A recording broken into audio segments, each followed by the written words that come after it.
शहराजवळ राष्ट्रीय महामार्गावर दोन आदिवासी तरुणांना चिरडणारे डंपर हे BN अग्रवाल या ठेकेदाराचंच असल्याचं निष्पन्न झालंय।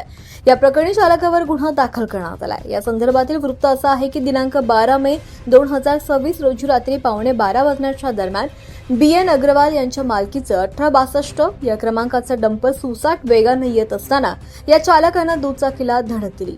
या जोरदार धडकेत राहुल गणपत ठाकूर, राहणार श्रीकृष्ण कॉलनी, मुक्ताईनगर आणि राजकुमार गोपाल बारेला, राहणार रोहनी बोरी, बुजुर्ग, तालुका जिल्हा बऱ्हाणपूर या दोघांचाही जागीच मृत्यू झाला।